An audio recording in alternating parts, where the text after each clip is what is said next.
TikTok, time to rock. Good evening, good morning, good afternoon to everyone who's watching from all over the world. So this would be this afternoon. This afternoon where I'm at. So this is evening for you guys, right? Yep. Sure is. Yep. TikTok, time to rock. Whoa. My audio on there. See that? Amateur Good move. delay there. Amateur move. This is why I got to retire, man. This is why I just got to give up on YouTube and go somewhere else. All right, ladies and gentlemen, we have the famous Bob the Builder with us. We have his partner in crime at Speaker's Corner, Chris, and we have DanielApologetics. And I'm sure if you follow the world of apologetics, you're familiar with some or all of these guys. So we actually have some stuff we want to talk about. We're going to talk about reasons not to believe in Islam or reasons to believe that Muhammad's a false prophet. And we're kind of going to go around sharing some reasons. But before we get started, why don't we go around and you guys introduce yourselves for people who don't know you? So, Bob. Okay, How so you doing? I'm all right. Thank you. Thank you very much for having us on. It's been great sharing the stage with you for the last couple of live streams that we've done, and I'm very grateful. Exciting things for you. I'm an evangelist based here in London. I do a lot of work at Speaker's Corner, which is where most people know me. But then I also do evangelism away from the corner, on the internet, on the telephone, and in person. And yeah, I'm connected to a channel called Soko Films, but I've also got my own channel, which is Bob of Speaker's Corner. Is that intro enough? Yeah, I've been like before I knew who you were. I always heard people talking about Bob the Builder. So how long you Yeah, been? You must have been out there for like at least 9 or 10 years or so. You've been out there for a while that I've been hearing about you. yeah. For about 6 years, I've been doing it Okay. for 6 years, and I'm slowly moving into doing it full time. And yeah, I got given the tag um, Bob the Builder.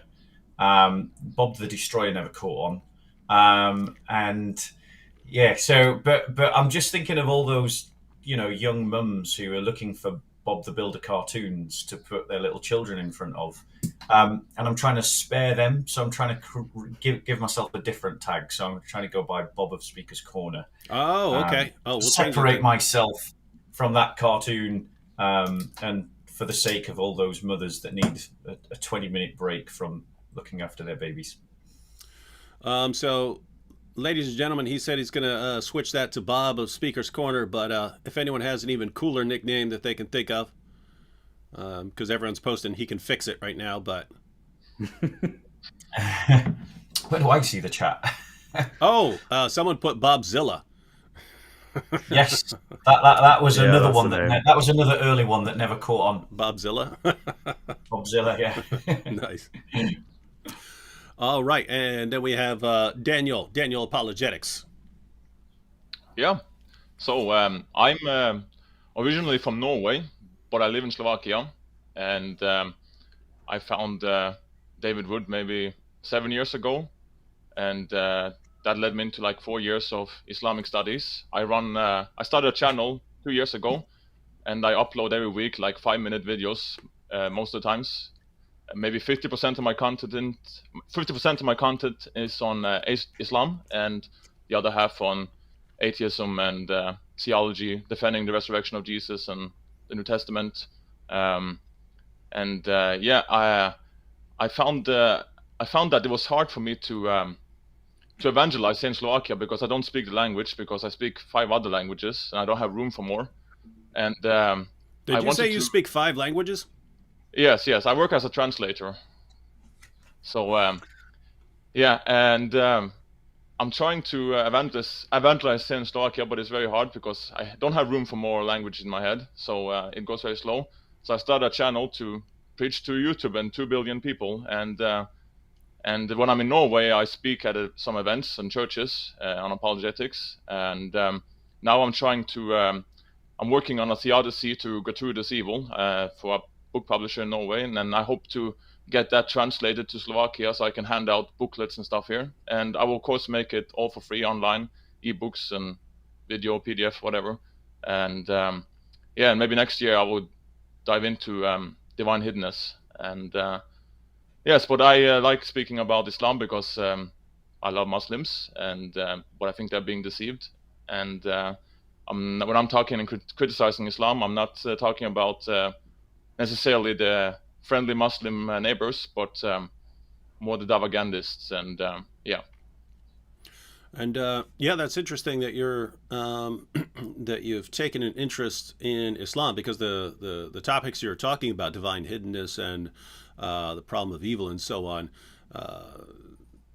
Over here in the U.S., almost everyone who goes into apologetics starts dealing with those issues that are geared towards atheism and leaving Islam aside. Even though you're talking about 1.6, 1.8 billion people, so good to have you on board.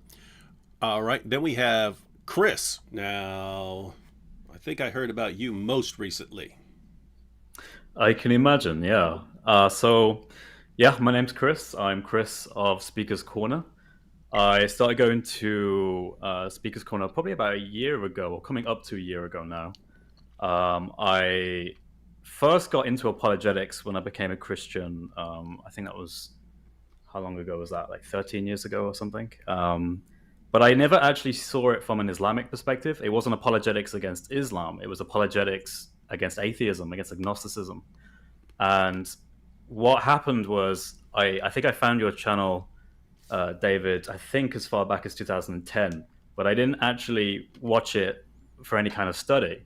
I actually watched it just because it was entertaining. And I actually enjoyed your atheist content more than I did your Islamic content at the time. But then eventually, I think in about 2015, I found Jay Smith, and I heard his sort of revisionist views on Islam, and that captivated me. I couldn't believe there was a religion that had so little study into it, that people just didn't really know about its history anywhere near as much as they knew about the Christian history. So that captivated me. I started to look into that. I was reading tons and tons. And then, of course, I found his work at Speaker's Corner.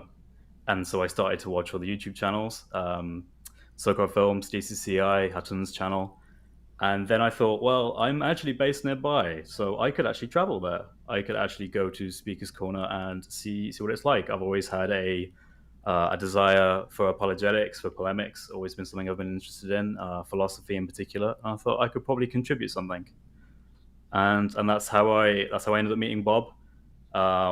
You can find like the video of me meeting Bob, I think, on Soko Films. And from there, I've just been sort of practicing debating with Muslims and just sort of taking it one day at a time. But it's been great so far. Well, that's cool stuff. You guys probably have the best training ground in the world over there as far as debating. I would definitely agree with that. Definitely agree with that. And I should just say, Jay Smith was the man that inspired me to get into this kind of evangelism as well. Yeah, he's seems to have pioneered the Speaker's Corner. Like, I mean, it's like I went on YouTube, and some other people picked up on, hey, we could do this on YouTube, but long before that, Jay Smith was at Speaker's Corner, and then inspiring other people to say, hey, I could do that too. In fact, Nabil and I, this is funny. Nabil and I visited there because we were having some debates in the UK. So I don't even remember when this was, 2008 maybe, something like that. And so we went over there, and we went to Speaker's Corner, and we're hanging out, and you could of course hear Jay over there, and but me and Nabil were hanging out with the Muslims because we're sort of going around with them, and then in between debates and so on, and one of the Muslims came up and said, he has a jinn that lives in his throat, man. I was like, what? He goes, he has a jinn that lives in his throat. It gives him this power to speak.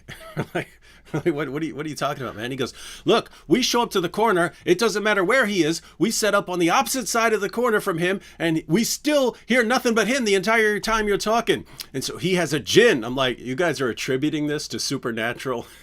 How he did it for 20 odd years, I don't know. Like, I've damaged my voice box trying to do it in 6.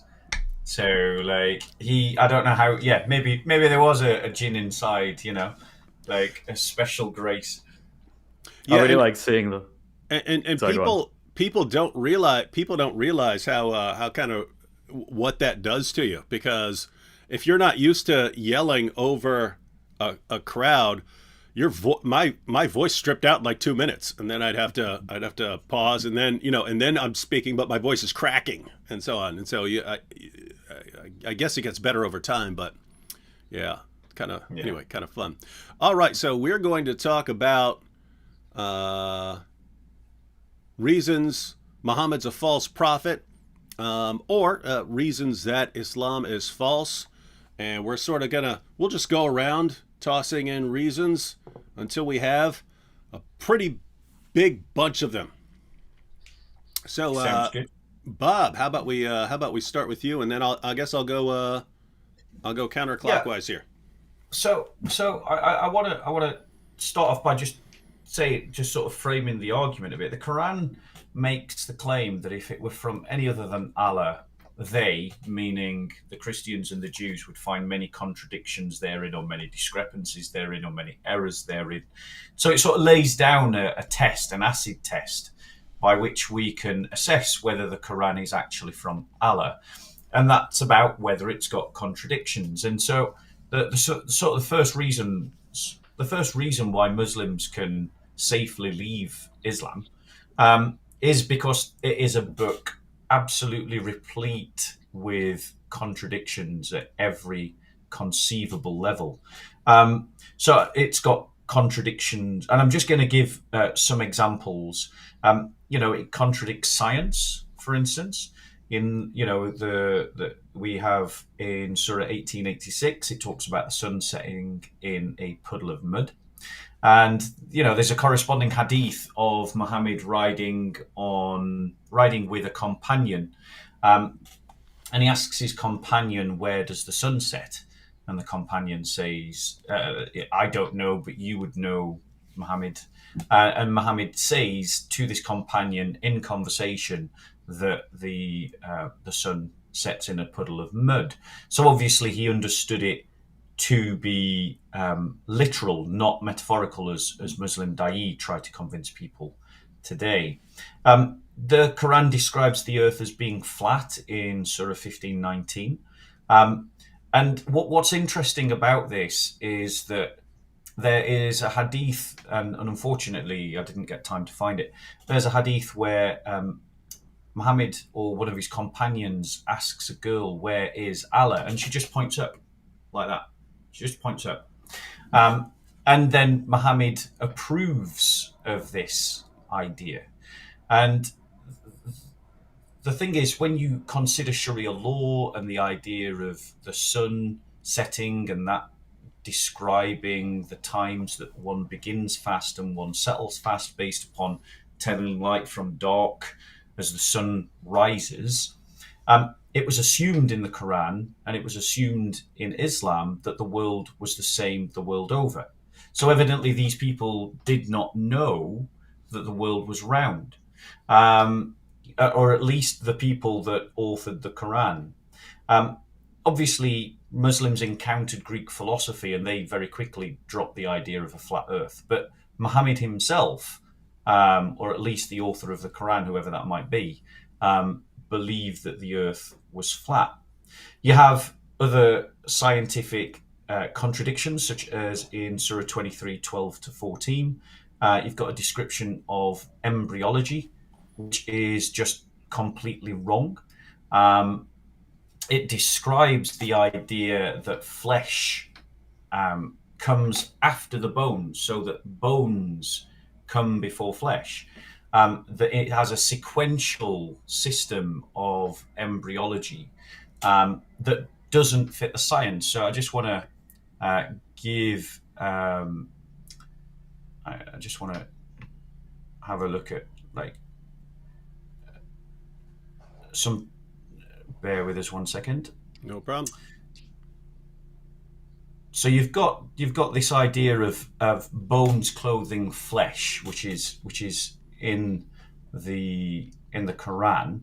However, the mesoderm, and that's why I needed to look at some notes, because obviously I'm not a doctor, but mesoderm in the middle of, is it like in the middle of 3 layers of the early embryo? Yeah, endoderm, ectoderm, mesoderm.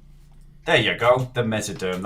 It's talking about the middle, and this goes on to form a series of blocks called somites, and these go on in to form the spinal cord that leads to the brain, and you've got this basically to a cartilage that develops, but it develops, and this is the important part. It develops along with muscle tissue. They develop at identically the same time.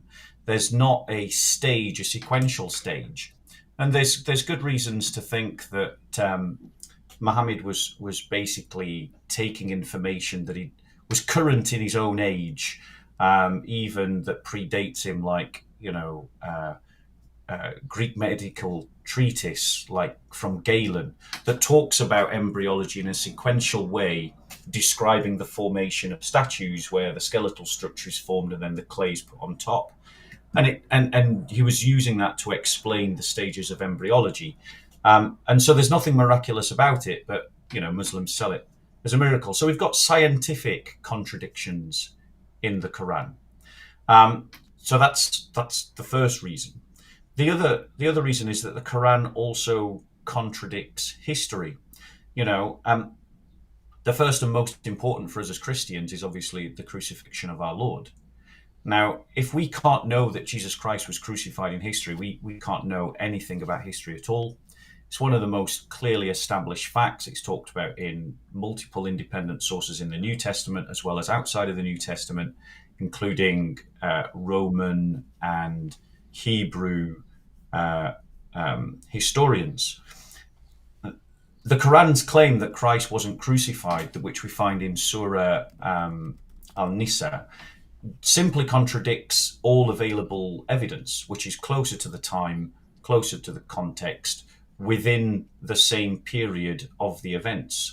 And if we're going to just dismiss the clear testimony of history, then we can't know anything about any history, not just Christian history, but Roman history, and that also includes Islamic history as well. The evidence is clear: Christ is crucified, and the Quran contradicts this, and that evidence, as I say, is both biblical and extra-biblical. The Quran in Surah 20:87 talks about Samaritans before Samaritans ever existed. They were a later group, but the Quran puts them further back in history than they actually appear. And this obviously is a problem. It means that the author of the Quran didn't know about the origins of the Samaritans. It talks about a mosque in Surah 17, Ayah 1. Obviously, mosques were something that were created and are a part of the Islamic worldview. They're not part of previous cultures or previous religions who didn't have a concept of mosque, and certainly didn't have any buildings that would have been described as mosques. The Quran also says that Christians believe in 3 gods in Surah 5:73, and that's obviously an ahistorical, inaccurate statement. So, I've briefly nipped through because these are all examples to the same, and each one is worthy of a presentation. But essentially what we've got here is an argument of contradiction. The Quran claims that it is free from contradiction and error, and it says that if it isn't from Allah. And what we've seen are multiple examples of where the Quran contradicts science, where the Quran contradicts history. And finally, it even contradicts itself. the Quran is very clear. Shirk is unforgivable. That is the idea of associating partners with Allah. But yet the Quran also has the story of Moses and the early Israelites. When Moses is up the mountain, the Israelites down at the bottom commit shirk. They worship a false god, and yet Allah turns to them in forgiveness. So it even contradicts itself. There's contradictory stories with regards to the story of Adam and Eve, but we'll come back to that later. So the list of contradictions is just endless. And if the Quran is so riddled with contradictions, it's clearly not from God. Yeah, that's it. Ladies and gentlemen, that is an example of how to give a reason and turn it into 37 reasons.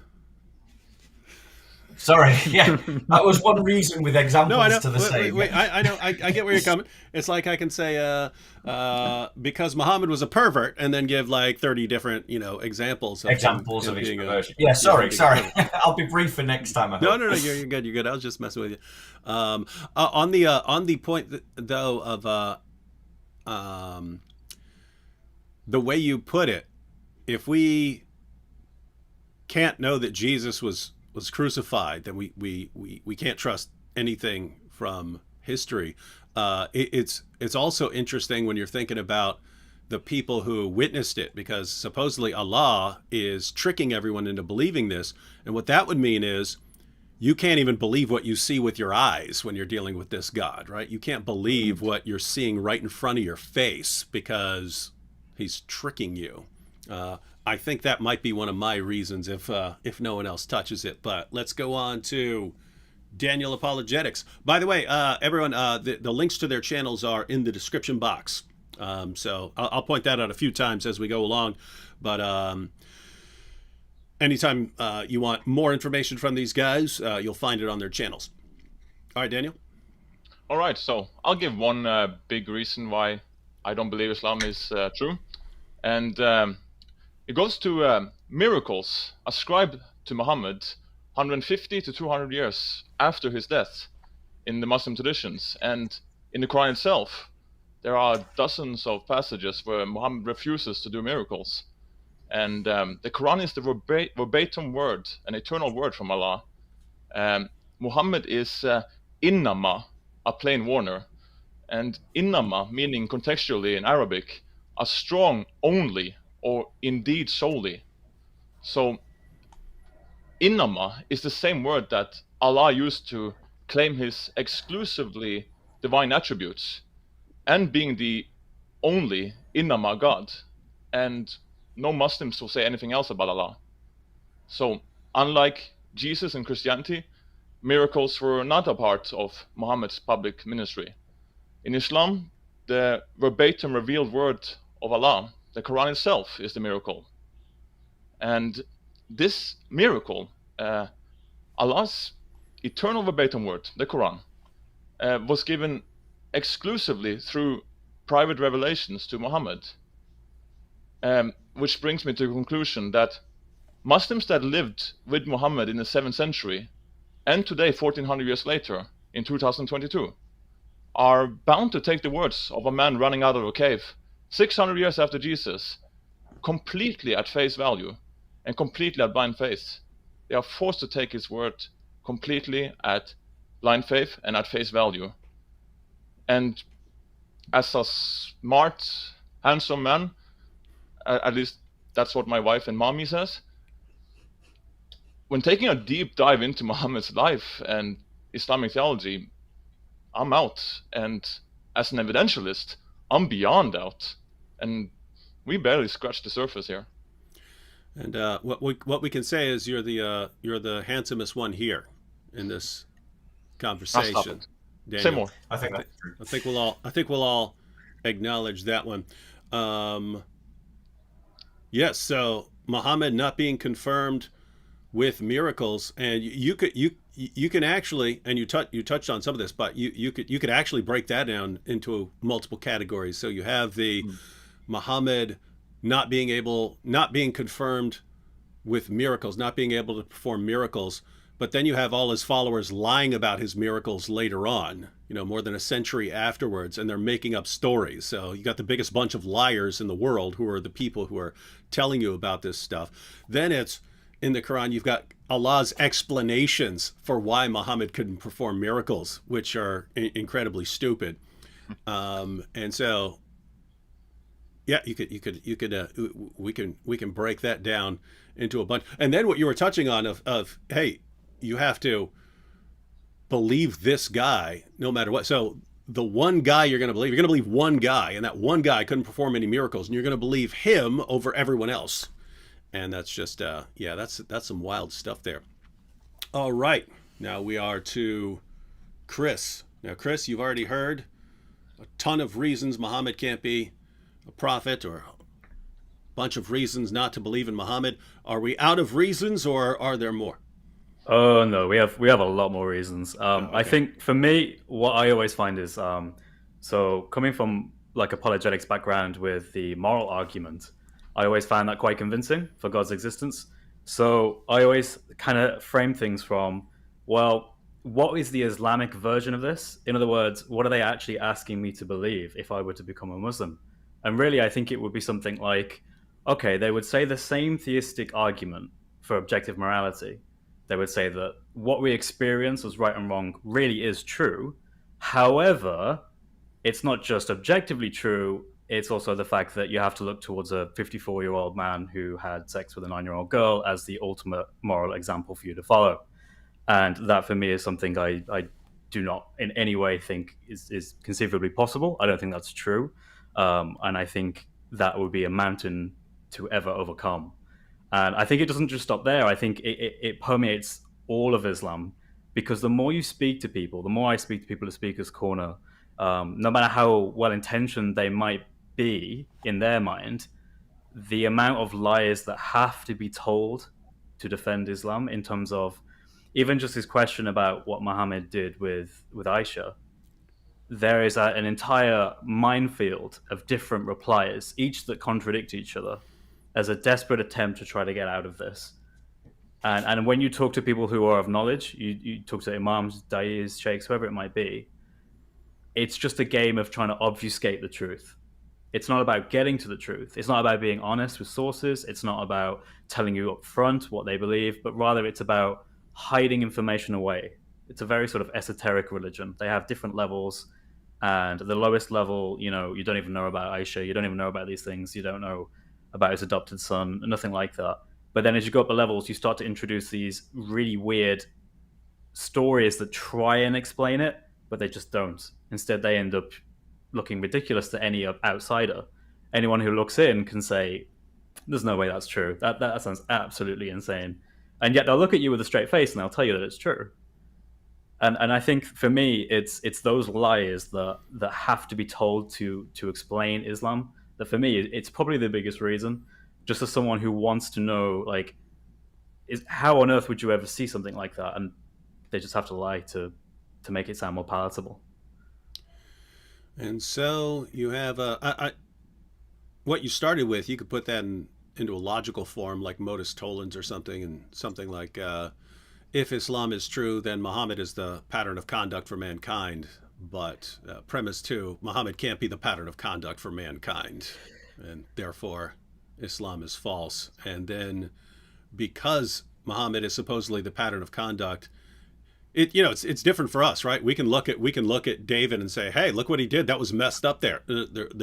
We can view them as sinners, and we believe that God takes and uses really messed up people. But by Allah giving Muhammad that stamp of approval there, now they're like you said, now they're stuck with this stuff, and they just have to lie about it because they can't say, what are you talking about? He's messed up. Yeah, you end up going in like a cycle, because you end up starting saying, okay, in your Quran it says that Muhammad is a great example for the Ummah. So you start off with that. You say, do you believe that? Almost always I'll say yes. And then you say, okay, here are 20 different things I'm about to bring up that explain, that talk about Muhammad's behavior. I want to go through each one of these, and I want you to say that you agree that this is the example for all of the Ummah to follow. And you just sort of watch the mental gymnastics take place in real time. Mm-hmm. And it's kind of sad in a way. I mean, I wish it wasn't true. I wish they just become Christian and come to Christ instead. But obviously, like we have nothing like that in our religion. I mean, it just, even the comparison is just hard to justify.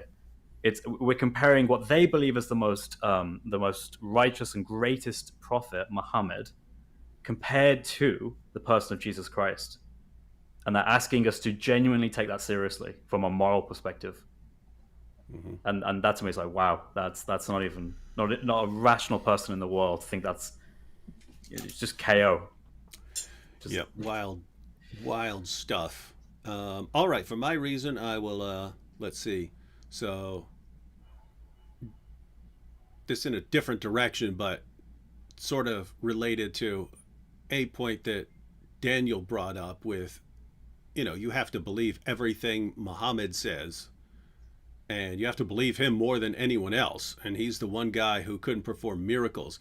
But in addition to that, on this issue of him being the one guy you have to listen to, because Muslims will say, no, we believe in all of them, but they don't believe in all of them. They believe in what one guy said about all of them. So they're still believing in just one guy. I mean, if I walk up to you and I say, hey, all prophets agree with me, that's not all prophets supporting me. That's me saying all prophets agree with me. But then the guy you're looking at, the guy that you trust more than anyone else to tell you about history and science and how to get to the truth about God and so on, that one guy is one of the most spiritually messed up people ever. So you've got Muhammad, comes out the cave. His first impression of his revelations was that they were demonic. So whatever he encountered, he thought it was demonic. And he became depressed and miserable and suicidal, tried to hurl himself off a cliff. It's actually, according to Muslim sources, his wife and her cousin who convinced him, no, you're not possessed, you're a prophet. And then he believes them. But even after that, you have the satanic verses where Muhammad, kind of any of these could actually be its own separate reason, but the satanic verses when Muhammad receives a revelation, delivers the revelation to his followers, and that revelation promotes polytheism. So later on he comes back and says, the devil made me do it. And then still later he thinks he claims to be a victim of black magic, a magic spell that's giving him delusional thoughts and false beliefs. And then the entire time, of course, he's receiving revelations, and it sounds like something out of a horror film. So does not sound like the revelations that we would be familiar with in the Jewish and Christian tradition. It sounds like someone who's actually demon possessed or someone who has some serious mental health issues. That's what it sounds like. And if there were some sort of overwhelming evidence that, that could override all of these things, yeah. But when it's, hey, the guy who can't perform miracles or do anything else also happens to sound like the biggest nut job or someone who's demon possessed, and you have no other reason to believe in him, say you got a problem on your hands. David, before we go into another round, are we all right just to talk about some of the points that have been raised? Because I think just a couple of supplementary thoughts and points to Daniel, Chris's, and yours contributions. Like in Abu Dawud Hadith 491, and this comes to Chris's point, that Muslims believe that Muhammad is this great example that we should be following him today. So what Muhammad did is a good example for us today. But in Abu Dawud Hadith 491, it states that you should command your children to pray when they're 7 years old. And if they're not praying by 10, then you should discipline them. And at 10 years old, siblings who are brothers and sisters should be separated into different beds. Now, what is that telling you if you think about that and connect it to Aisha? You've got the fact that you've got these hadiths that are coming later that are creating a fiqh, a system of laws that actually condemn Muhammad. Because Muhammad engaged a 6-year-old. I mean, what 6-year-old can give consent to marriage? I don't know. And then obviously they claim that he had sex with her when she was 9 years old. But it says in the hadiths that you separate siblings so they sleep in different beds when they're 10 years old, and you don't discipline them about not praying until they're 10 years old. So, you've got this problem that later Sharia laws actually, when you project them back onto Muhammad, would condemn Muhammad. Just as a point to Chris's. But you're ignoring the fact that it was really hot that year, and so Aisha matured super fast. It was hot, so it was like a greenhouse, and she grew up like a plant in a greenhouse real fast. See, so yeah, I didn't realize that. I didn't realize that. That was a thing that happened in biology. It's a shame it's not happening today. It's a miracle of Islam. Well, one thing I always thought is about the diet, about how at that time, at that point in the world, in that region, they would have had a worse diet than they would have had today. So in effect, we actually know the effect the effect that diet has on menstruation. So in effect, because you have a worse diet, you would have matured less by that age. You would have actually taken more years to actually get to the point where you start menstruating because of your poor diet. But I've never heard any Muslim trying to address that point or to give reasons why that isn't true. They just sort of brush it away and say, I'm not going to deal with that. But you're underestimating the miracle of camel urine. Good for everything. Sorry, before I jump on to Daniel's point, is there anyone else that wanted to talk about Chris's point on it? So I was just thinking, Daniel, like you mentioned the fact that you've got the Quran that says Muhammad performed no miracles, and it's very emphatic about that. And then you've got these later hadiths that contradict it entirely and just give accounts of him performing miracles. And I think actually that probably what's happening there is the reason why that's happening is for two reasons. Firstly, I suspect that 7th century Christians were making the argument like, but what miracle did he perform to prove that he was a prophet? Because, so I think that was one of the reasons why they needed to produce stories showing that he did miracles. But also, I think it's because bearing in mind that the hadiths were written 200 years after the 7th century, so 8th and 9th century. By this point, Islam had established as an empire, and there were weak Christians who were converting to Islam. And they were carrying with them that Christian mindset that says a prophet's got to have miracles. And so you had this double impetus for the Muslim community to create hadiths showing that Muhammad had miracles. One, weak Christians coming into Islam wanting to see their prophet do miracles. And two, strong Christians criticizing Islam, saying, where's all the miracles? And I think when you look at hadith sources, they seem to get massaged as to what's reliable and unreliable based upon the kind of criticisms that are being made against Islam, which is why the hadiths about Aisha are now becoming questionable, despite being sahih for 1400 years.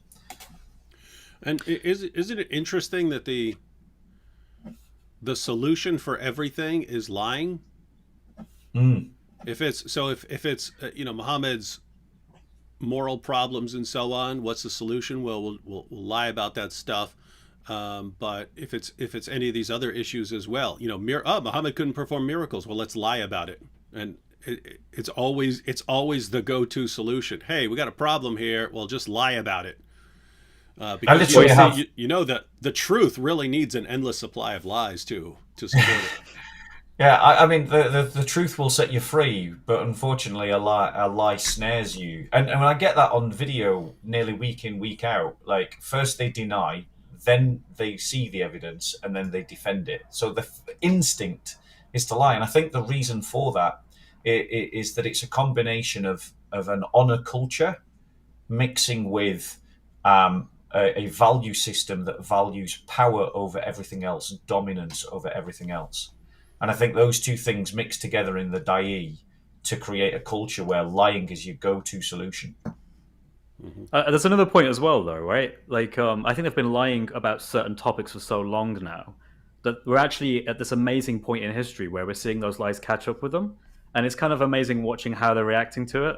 So we've heard at Speaker's Corner certain Da'is, if not just normal Muslims, just talking about how the Quran has been preserved letter by letter, word for word, and they just keep repeating this mantra again and again, no matter how many Qurans Hatem brings in, no matter how many videos we make, no matter how much you make David Wood exposing that, they'll still keep saying it.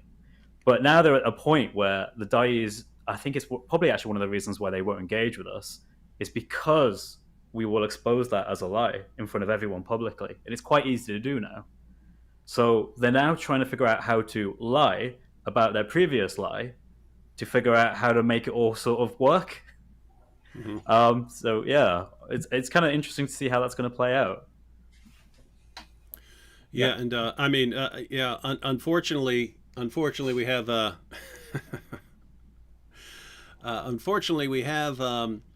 we have video clips of what they've been saying for a long time. I've got Yasser Qadi on video from back in the day saying that from the time of Uthman down to the present, not one letter's difference between any two Qurans. And he knew that was a lie when he said it, because I have clips of him from the same time period when he's talking to people he refers to as students of knowledge, when he's talking about all the differences in the Qurans, right? He's like, yes, and so if you go to different parts of the world, they'll have different Qurans with different letters and different words. But I mean, I have Islamic apologetics books on my shelf where it's not one single letter's difference between any two Qurans in the entire history of the world. And now it's but you have it's because of the ahruf and the different kirat, and so Allah revealed it in the different ways, and this and this and that, and so they're trying to explain why there are these differences. But it gets pretty funny saying one Quran, and yet you have clearly different Qurans. Meanwhile, they're attacking the doctrine of the Trinity, right? For saying that God is one in one way, more than one in another way. But they've got a Quran that's one in one way, more than one in some other way. And yep, there are definitely some holes in the narrative there. Did you not go to the maths class that said 1 + 1 + 1 + 1 + 1 + 1 + 1 = 1? Did you not go to that one? I think I did 7 there. I was hopefully doing 7. Yeah. It's got to be. Yeah. I want to say, isn't one Quran illegal in Algeria and another one illegal in Saudi Arabia?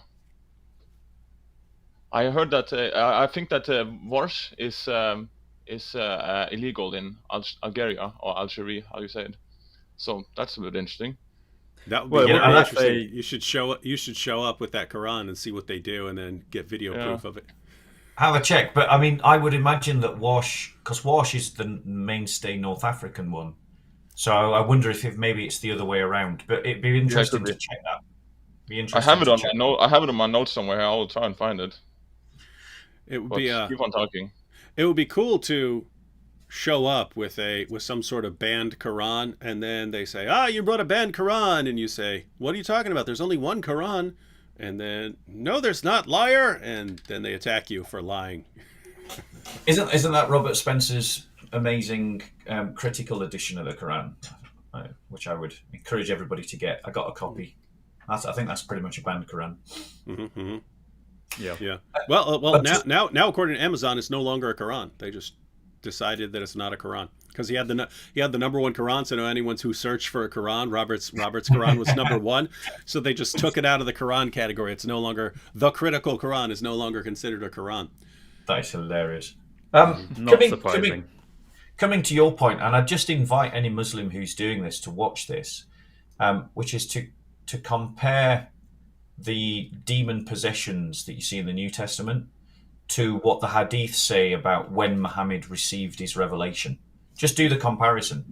The physical trauma that was involved, the loss of your own ability to loss of your own bodily controls. The demon possessions of the New Testament look a lot like the divine revelation that you see in the Hadiths, and I don't think you should ignore that, folks. I really don't think you should ignore that. Sorry. Hussein Mashni here says Warsh is illegal in Saudi Arabia. Yeah. Oh, wow. I did not know that. That's a good question. And there's another one illegal in Algeria, but I don't remember, and I think it'll take a little bit long time to go through the notes to find it, but something I recently come across. And that is interesting that, again, for years they're saying one Quran. And you've got different Qurans that are illegal in different areas. And man, And the watch is meant to be one of the 7 Aruf as well. yeah, that's the point. They're not apparently they're not fine with it. So you've got the guys who are fine with it, fine with the differences, and yet it sounds like they've absorbed the idea that there can only be one Quran, but that means they have to eliminate all the others, and they're not cool with the differences. Which, I mean, notice it's that's parallel to Uthman's view. So even if you wanted to grant there were these different ahruf, and however you want to interpret that, it's not going to make sense if you try to say dialects or something like that. It's not going to fit with what we know, because even guys who spoke the same dialect were using were Fighting, quoting things differently and fighting over it, Yeah. and so on. So it doesn't make sense that it was dialects. But then, so suppose you grant that whatever it was, that the Quran is revealed in 7 different ways, or whatever you want to say. Well, great. What gives Uthman the right to just burn 6 of the 7? Who gave him that authority? But it seems to be the same idea. There can only be one. So even if it's revealed in a bunch of different ways, we have to clean up Allah's mess here and narrow it down to one. And they still can't do it.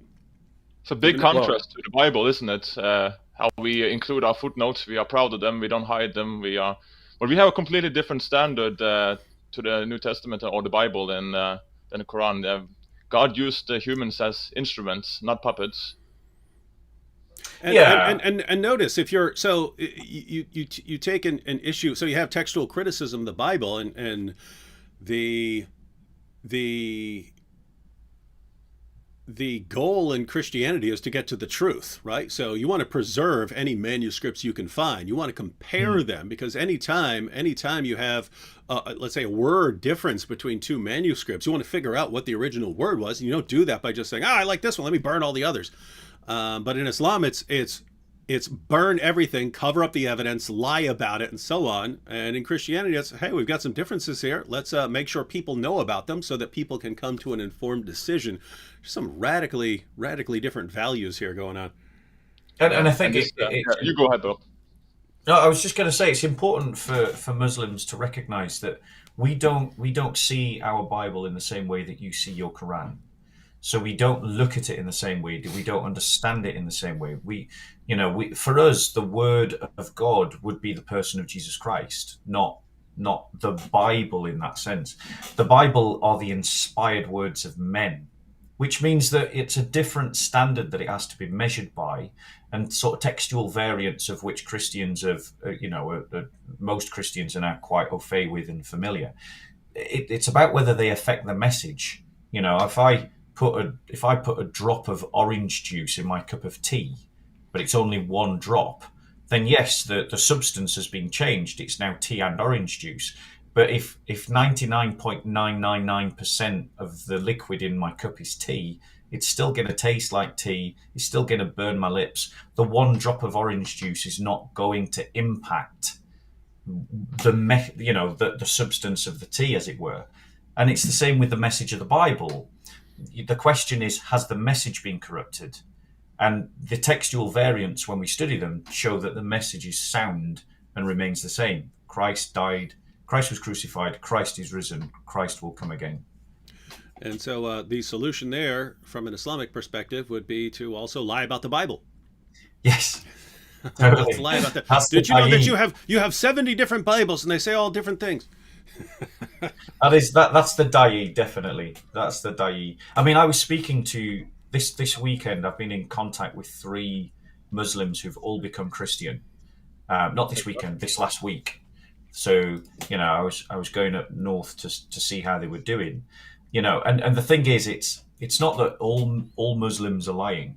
It's that the da'i are liars, and lots of the ulama are liars. There's lots of sincere Muslims out there, and they tend to be the ones that leave when they encounter the stuff that we're talking about. John Smith here said, all Muslims are supposed to have perfect memory, yet none remembers what are the ahruf. Perplexing. And the idea isn't that, of course, that all Muslims have to have perfect memories. It's that supposedly human memory is this perfect tool for preserving the Quran, and yet this perfect tool for preserving the Quran, they couldn't even preserve what in the world ahruf meant. Yep. They don't know what it true. means. They don't know what it means. In fact, that was part of the problem with the holes in the narrative that Yasser Qadi was pointing out.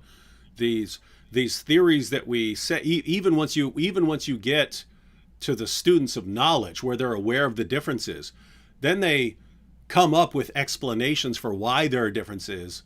But when you do a deep dive, as he says, then you find out it just doesn't work. None of these explanations work. And so you'd think that when Muhammad says, the Quran was revealed as these 7 ahruf or whatever number you want to come up with, someone would have some clue about what that means. The most common explanation, dialects, doesn't even work with the most basic data we know about these differences and so on. And so, got to keep lying. And when the Quran was, if you believe the hadiths, when the Quran was at risk of being lost, their instinct was to write it down, not to set up a memorization camp, but to go and look for the literature and to create a manuscript. So obviously they didn't have that same confidence in the ability to just remember, as Leighton Dayi would claim that they did. Do you want to do a round 2? Yeah. Let's go around 2. I just thought that was that's kind of a funny point with the hey, how. Matter of fact, I mean, what it looks like at the earliest level was that the Quran is supposed to be something that's memorized and recited, and it seems like the even in the hadiths where it talks about them writing things down on leaves or on shoulder blades, flat stones, and they're writing things down. It seems like these were just aids to memory. Like, hey, let's jot this down so that I can go back to my tent and then memorize it. And then, yes, once these guys start getting killed in battle and they're losing parts of the Quran, then it's, oh my goodness, this was really stupid. It's a really stupid way to preserve a book. Can we actually get a real book here? And so it kind of backfired on them. Yeah. And for those that need to know where you can find that, you look in Sahih al-Bukhari. All right, so back to Bob for round 2. Okay, so round 2, which is that if you read carefully the Quran in places like Surah 6:25 and Surah 8:31 and a whole bunch of other places, but I don't want to give endless examples, Allah says that the accusers of Muhammad accuse him of retelling tales that he's heard, that the people have heard before. So in other words, Muhammad tells a tale, the people go, oh, we heard this from the Jews, or we heard this from the Christians, or we heard this from, these are known to our forefathers and our forefathers' forefathers. These are old stories, you're just rehashing them. Now, that's an interesting observation that Allah has, given the fact that in the 20th and 21st century, we've got access to loads of ancient literature, which we can compare to the Quran. And what we find is that there's wholesale copying and borrowing from the Quran, where it takes stories that were known to communities before Muhammad was born, and then they are found in the Quran. So some examples of that. So the one example would be the story of, let's just have a look, bear with us. The story of our Lord speaking, the talking Jesus. You've got it in the Quran. Well, let's have a look. So, yes. It's also in the Arabic infancy gospel, I think. Yes, I'm coming to that. So the relevant passages are in Surah 19, 29 to 31, Surah 3:46. And here it talks about the child Jesus speaking from being a baby. Now, the problem with that is that the Arabic gospel of the infancy of the Saviour has exactly that same story, and I'll read it. It says, we find what follows in the book of Joseph, the high priest, who lived in the time of Christ. Some say that he is Caiaphas.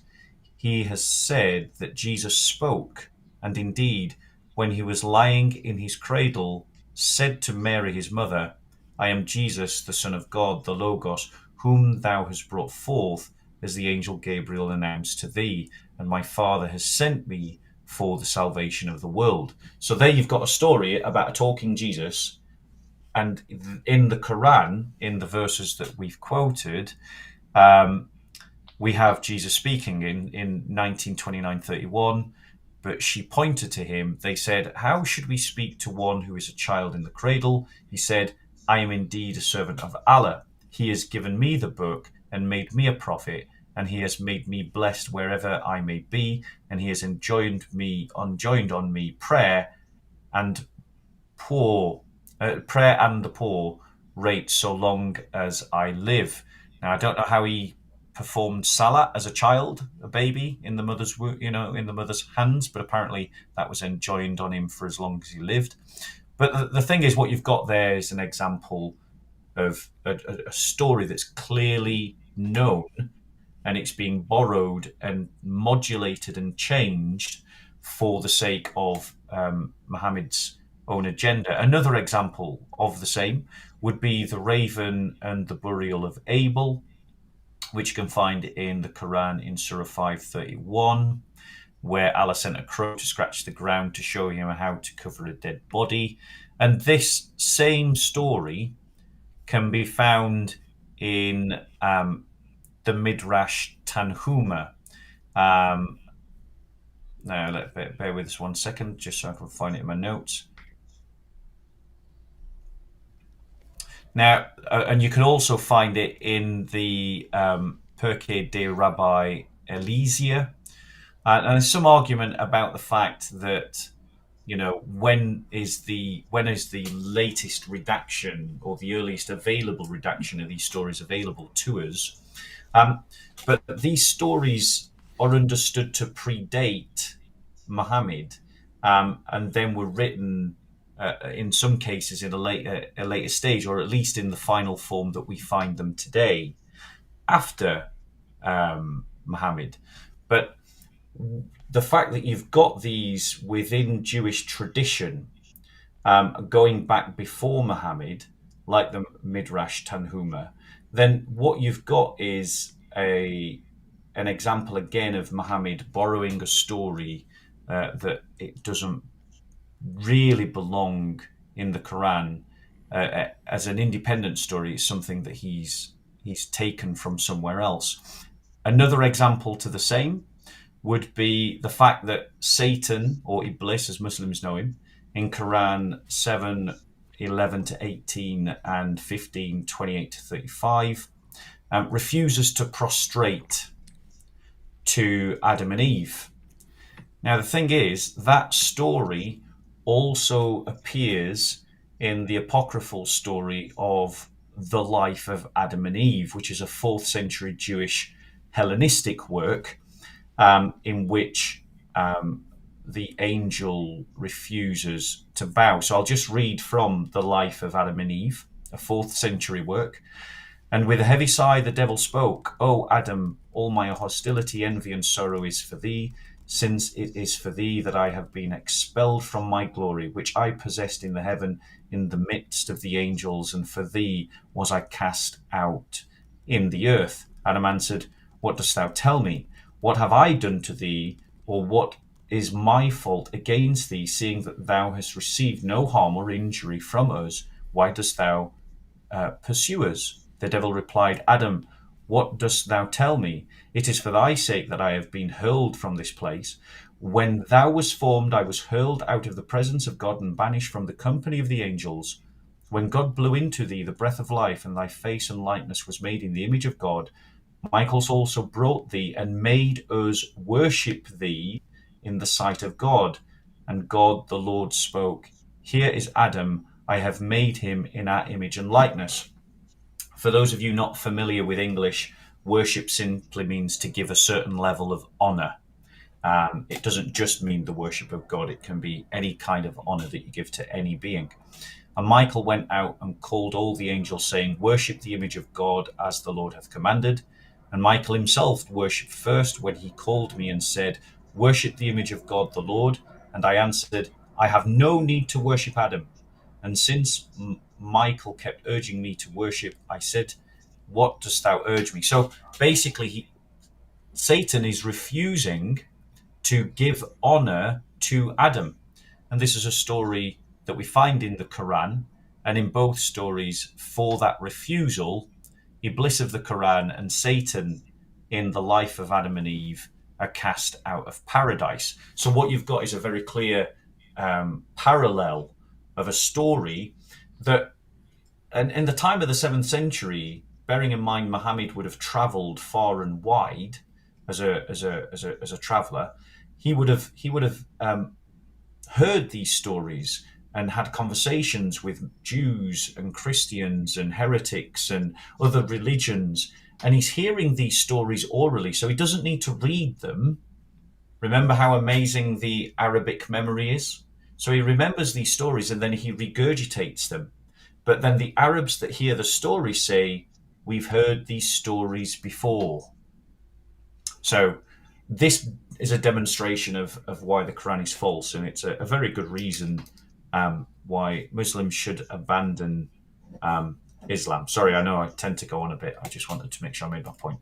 No, you're good. And I think it's this another example of an area where you can make the point, and then you can make multiple points, multiple further points out of it. Like one of the interesting things is that some of the stuff that Muhammad was stealing just doesn't make sense in an Islamic context, because I mean, if something like shirk is the worst possible sin, then you shouldn't be bowing down to Adam, right? I mean, you shouldn't even give a hint that you're bowing down to Adam the way you would bow down to God, and yet everyone bows down except Satan. So notice, like the one guy who's the one faithful Muslim there says, "I'm not bowing down to a mere human being." And you can even interpret Satan's words in the Quran that way, right? Like he spoke with pride and said, he's just made out of clay, whereas I'm from fire. You don't have to interpret that as pride. It's wait a minute. He's made from something lower than I am. There's no way I'm supposed to be bowing down to something greater than me, not something that's lower than me, that's made out of something less than me. So no way. And then he's in trouble with Allah for saying, "No, I'm not bowing down to this guy made out of mud."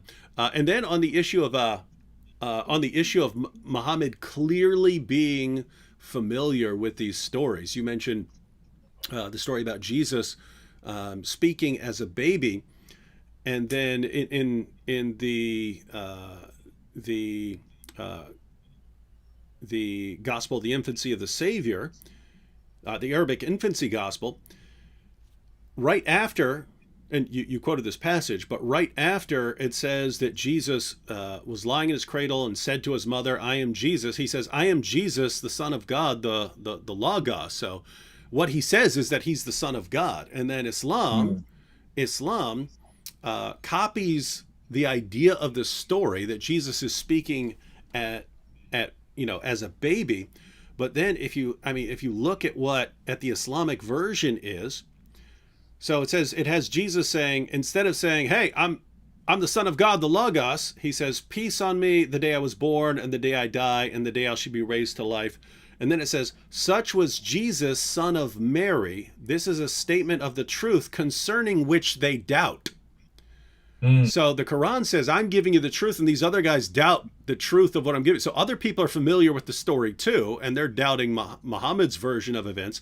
And then the very next verse says, "It befits not the majesty of Allah that he should take unto himself a son." Now, in the Islamic version, there's not a word about anything having to do with a son. It doesn't say one word about Jesus being the Son of God or anything about people claiming that Jesus is the Son of God. It just says, here's what Jesus said, and then it said, God doesn't have a son. Well, what are you responding to? What are you responding to? There's nothing in the passage that had anything to do with that. You just blurt out, "It's not a son," right? Well, if you're familiar with the story, and what Jesus says as a baby is that he's the Son of God, and all your listeners are familiar with that story, then as soon as you say Jesus spoke as a baby, they're thinking, oh yeah, he claimed to be the Son of God. But he's not a son of God, right? So it's clear that they're familiar with these stories, and this is the same thing that you pointed out. They're all familiar with these stories. Muhammad's repackaging them and putting an Islamic twist on these things, and it's so weird because it's like, how much more obvious can you make it? I mean, he is obviously plagiarizing these stories. It's in the Quran. The people who are there constantly accuse him of plagiarism. When he's called out for plagiarism, Allah gives the stupidest excuses ever. Oh, no. The guy you're saying he's getting this stuff from is foreign, whereas Muhammad's revealing this stuff in Arabic. So nothing can ever be translated according to Allah. It's like the stupidest explanation in response to clear examples of plagiarism. But yeah, that's a pretty wild problem there. All right. Well, now back to Daniel. I hope you're not out of ammunition there, Daniel. Oh no, not at all. Nope. So for time's sakes, I will try to be quick, and I will try to squeeze in two of them. So the obvious one, I'm sure for many Christians, and I think every Christian should learn this, is the Quranic or Islamic dilemma. And that is that the Quran affirms the inspiration, the preservation, and the authority of the gospel. Problem is that the Quran denies the deity, the death, and the resurrection of Jesus Christ. So the Quran contradicts the gospel on core theological points, and according to the Quran, nobody can mess with Allah's words as well. So we have a big problem there, and of course Muslim will respond with, well, they will just try and ignore parts of the argument and just respond with that the gospel is corrupted. Problem is that textual criticism shows that there is nowhere near the level of corruption that or changes that Muslim needs for making that argument. And it doesn't matter if you ask Dan Wallace, who will say that there's, or many others. We have so many manuscripts, early Greek manuscripts, it's an embarrassment of riches, and I quote him there. Or you can go to Bard Ehrman, Muslims' favorite biblical scholar in textual criticism.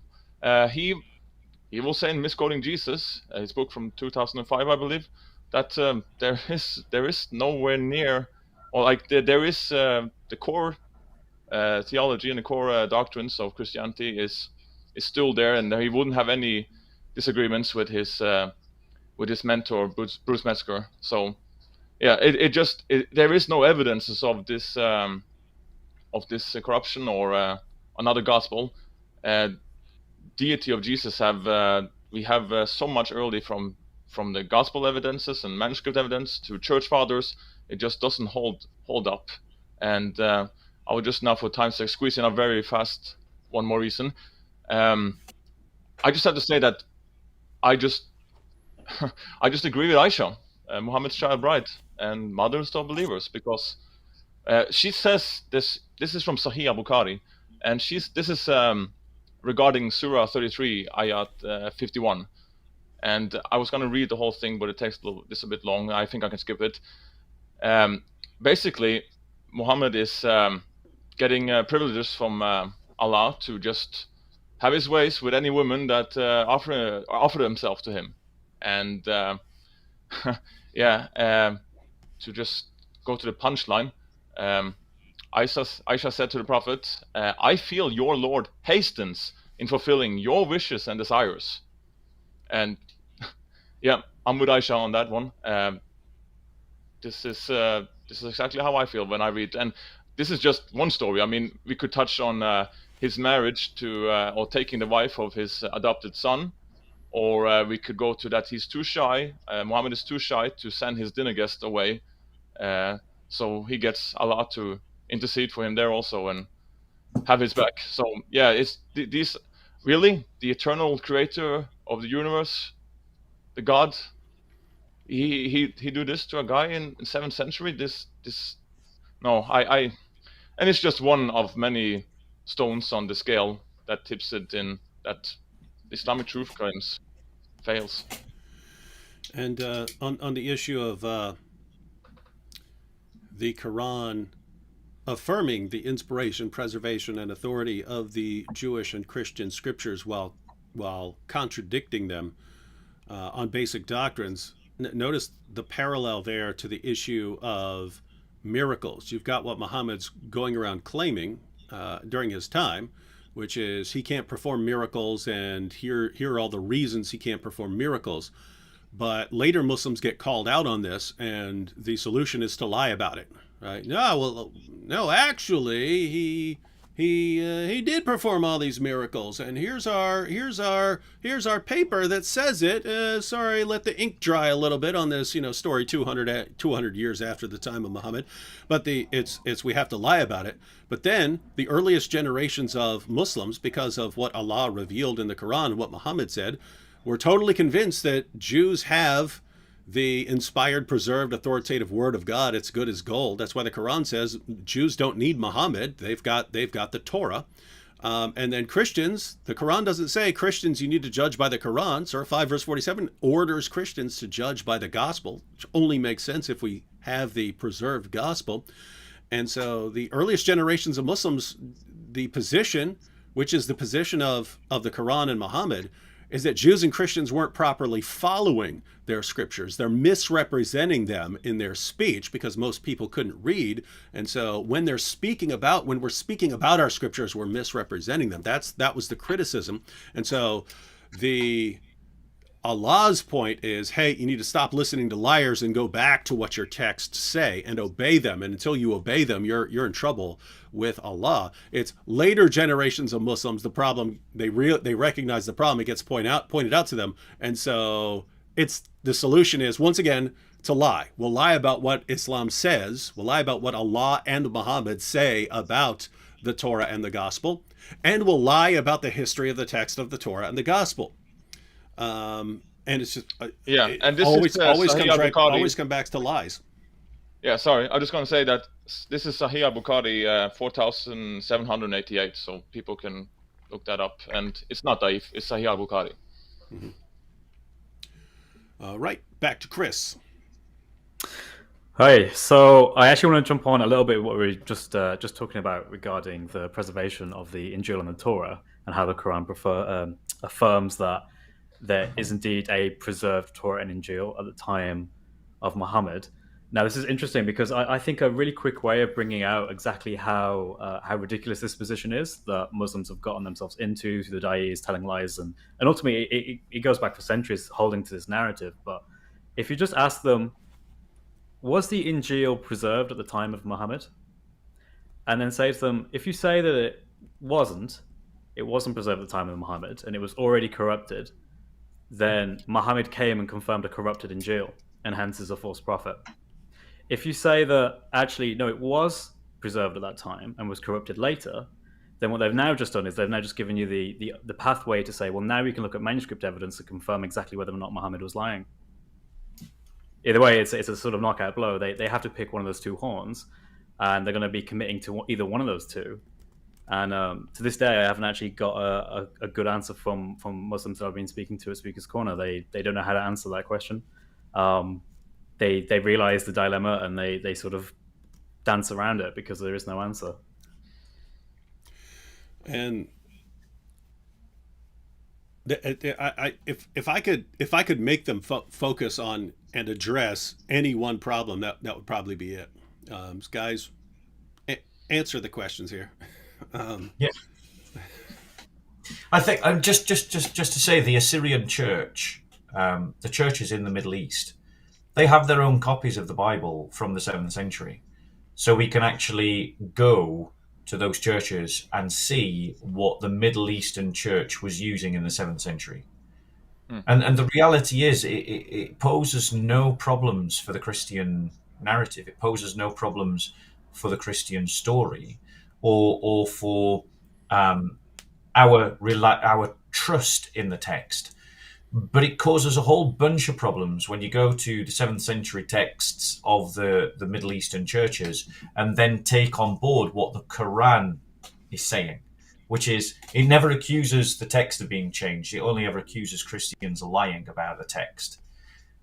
but that means, and it does affirm that the text is there. It just says, well, why don't you live by it? But we can see what it looked like, and that blows a massive hole in the entirety of the Islamic worldview, as well as centuries worth of Islamic polemic against the Christian faith. Yeah, just say one thing to that. We have Codex Vaticanicus and Codex Sinaiticus and Codex Alexandrinus, all from the 3rd and 4th century, and they are available in museums as well.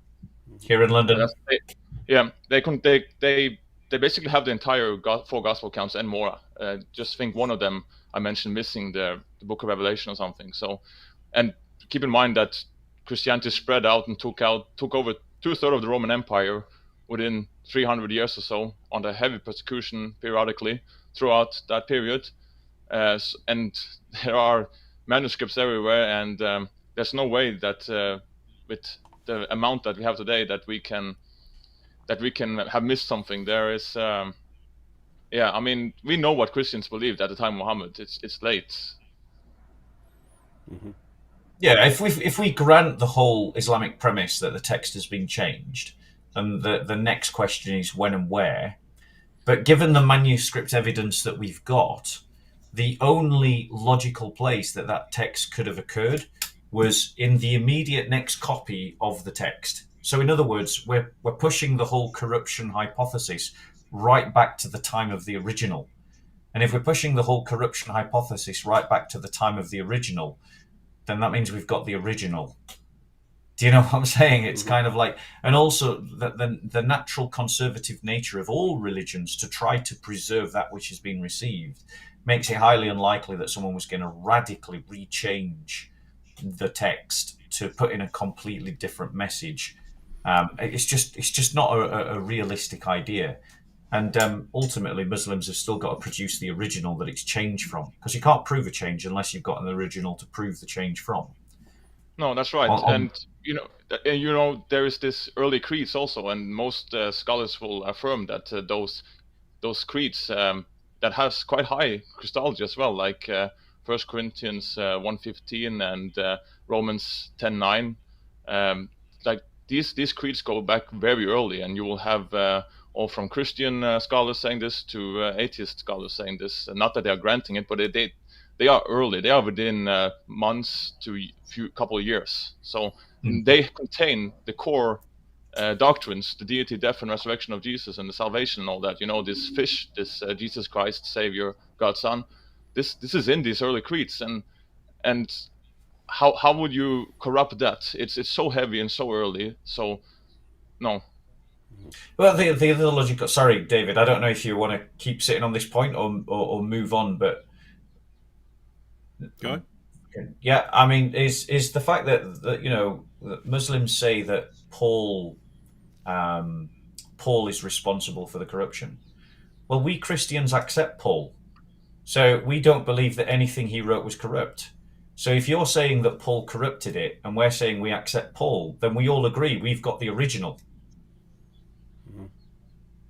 Does that logic make sense to people? Like, do you get why I'm saying that? Like, if they're saying Paul changed it, and we're saying we accept Paul, then everyone's in agreement. We've got Paul, so we've got the original. There was no corruption. Mm-hmm. I think this is why they're basically trying to take it back even further than this now. I think they're moving away slightly from the Paul corrupted everything argument to the Jesus didn't speak Greek argument, therefore he did have the Injil, at least it was revealed to him, except he was completely unable to in any way translate it, and hence it was immediately corrupt. It's basically the argument that no one could possibly ever translate into Greek, which I think is a terrible argument, and I think it's really, really bad that you have to rely on things like that just to basically say, look, there is no possible way that two people someone who would have known Greek, because it was a spoken language at the time, would have known Aramaic or Hebrew, and couldn't have possibly translated from one to the other. It is literally impossible. It could not have happened. I think that's such an extreme argument. And notice, it's another example where you've got these layers to the problem. Where as soon as they give one response, they're opening another door. So it's just very common to say, but your New Testament's written in Greek, and Jesus didn't even speak that. But wait a minute, according to the Quran, the book that Jesus had is called the Injil, and that's a transliteration of a word that goes back to evangelion, which is a Greek word. So Jesus brings a book with a title in Greek, and why is he bringing a book with it that has a Greek title if it's not supposed to be in Greek? And it's just there's just no way to make this coherent. It's like, hey, here's a problem, guys, then let's make something up to avoid that problem, and the answer that they make up causes another problem and doesn't fit over here, so then they have to make up another answer to fix that. And it's like they're in this sinking boat, and it's got all these holes in it. They're trying to like plug up all these holes in the boat. Did you just say there's holes? Is there holes in the narrative? There's holes in the boat. There's holes in the narrative. They're all over the place. All right, so I guess I'll finish up this round. I wasn't going to make this point, and I don't know if Big Mahmoud here is serious or joking, but it's a perfectly valid point against Islam either way. But Big Mahmoud here says, "Read this, please." They will answer, I don't know how to read. Isaiah 29:11-12. How do Christians explain this verse? Oh, I think he's got us there. Look at that. And so for anyone who's unfamiliar with the argument here, so someone's told to read, and then the person answers, I don't know how to read. But if you look at the Islamic stories about Muhammad receiving revelations, the angel Gabriel tells him to read, and Muhammad says, I can't read. So here you have it. This is a clear biblical prophecy that Muhammad, the final prophet, is going to be given a book, and he's going to answer, I don't know how to read. Now, I was just going to quote what Isaiah actually says. I see you flipping around there, Bob. Are you going for your next point, or did you just want to? No, I'm going to the biblical passage here. I've got it right here too. But this is a perfect example of how you have all of these problems, and they're all rolled up, and it's just lie upon lie upon lie. So why would someone want to lie and try to insert Muhammad here? Well, it's because the Quran says, Surah 7, verse 157, that Jews and Christians find Muhammad mentioned in the Torah and the Gospel. And so if the Quran is true, we have to be able to find Muhammad mentioned in the Torah and the Gospel. Here they're actually interesting because they go to the book of Isaiah. And so they're in the Islamic concept, they're obviously including the entire Old Testament as Torah, and that's fine. But now include the entire New Testament as the Gospel. That be consistent here. But if you look at what the book of Isaiah actually says, in verses 1 through 10, it's Isaiah prophesying this judgment against the people of God. So judgment is coming because of their rebellion. And so he gives the vision of God pouring out his wrath on people. This is the vision. This is what the book of Isaiah is. And then you get to verse 11, which our buddy cited here, but he didn't quote he didn't even quote the entire verses. That's strange. Let's read just the two verses he gave. And the vision of all this, notice he left that part out. And the vision of all this has become to you like the words of a book that is sealed. Notice the vision of what? The vision of everything he's talking about, not the Quran. It's what he was just saying. So the vision of all of this has become to you like the words of a book that is sealed. When men give it to one who can read, saying, read this, he says, I cannot, for it is sealed. And when they give the book to one who cannot read, saying, read this, he says, I cannot read. So notice what's going on here. Isaiah is talking about people's stubborn rebellion against God's warnings of his wrath that's coming on the people. So and Isaiah says, look, even when God reveals it to you, when God reveals it, he gives it to you in a book. He gives you the revelation and delivers it to you. You start making excuses for why you're going to rebel against it. So he says, here's the revelation. It's written down for you. It's like a book. Here it is. God's telling you what he's going to do. And you say, oh no, I can't read that. It's sealed. Or I can't read. They're people making excuses for why they're rejecting God's revelation. And so notice Muslims then say, this is Muhammad.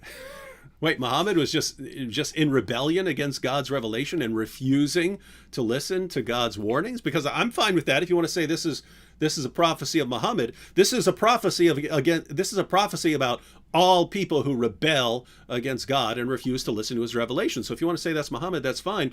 But notice, if you wanted to say, well, when it says, when they give the book to one who cannot read, saying, read this, he says, I cannot read. That's talking about Muhammad. There's nothing here about this being a prophet. These are people who are responding to the prophet, right? The prophet is Isaiah. He's giving the warning, and the people are coming up with excuses for resisting. So they're putting Muhammad as the person who says, I cannot read. So he's the one making the excuses. But notice, they want to say that's about a prophet. Well, again, it doesn't say one word about this being a prophet who's refusing to listen to the words of the prophet. But if you want to say that this is talking about a prophet, well, great, there's another prophet there, because there's the guy who says, I can't read because it's sealed. There's a person who is literate, but he's saying, I can't read that because it's sealed. So if one is a prophet, the other one would have to be a prophet, because you're saying that this passage is talking about prophets, right? Okay, so where's that prophet? Where's that prophet who says, I can't read, it's sealed? Where's that prophet at? Can I just say something to that, David? One second. He hasn't come yet? He hasn't come yet? So that prophet's still coming after Muhammad? Okay, then Islam is false. Thanks, everyone. Thanks, ladies and gentlemen. All right. Oh, that was beautiful. I just want to say something like a tip for Muslims, but also Christians in general. Use the acronym STOP. S, situation. T, type of literature. O, object. And P, is it prescriptive or descriptive? When you found that, like, there are no verses in the Bible. It's like a 500-plus-year-old invention. The same with chapters. It's just a little bit older, 200 years older. It's for navigation purposes. You have to read the whole thing in context. You have to read the whole chapter, read the whole book, and sometimes even more than books. It's like, it just doesn't. Don't have that. Again, we don't have that standard of scripture in Christianity.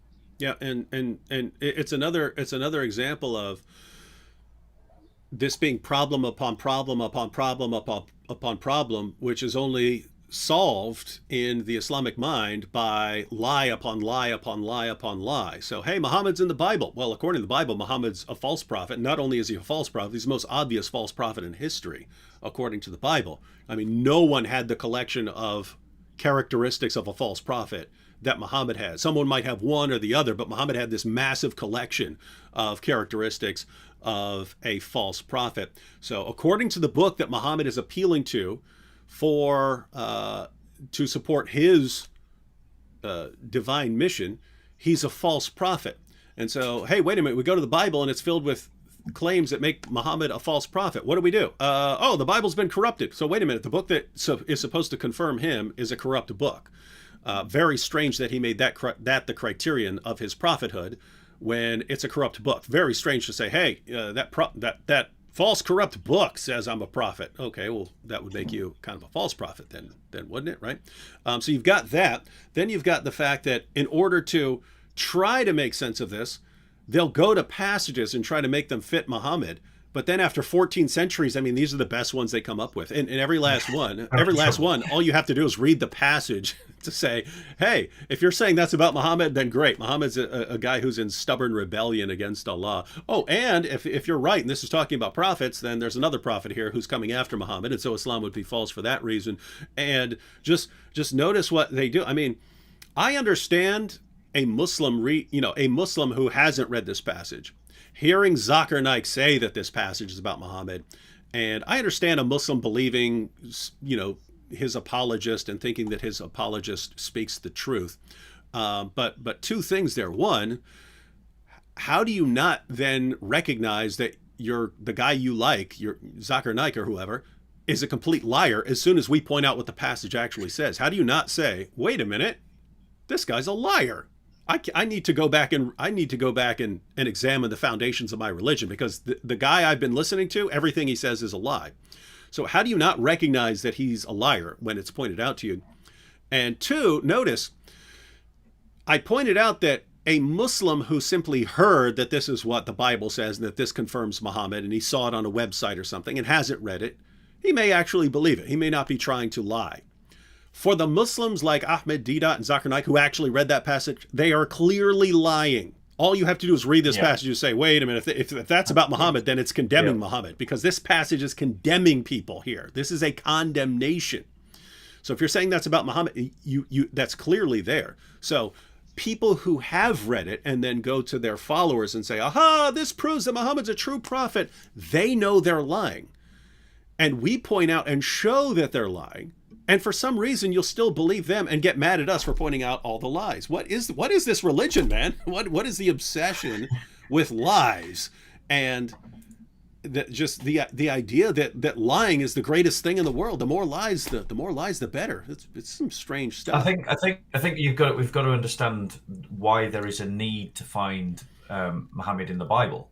It's because the Quran says that if people look, they find Muhammad in the Bible, and in one passage it even calls him Ahmed, in the Bible. And so, and bearing in mind this is the Bible of the 7th century that the Quran is saying is not corrupted, but we're lying about saying that Muhammad's not in there.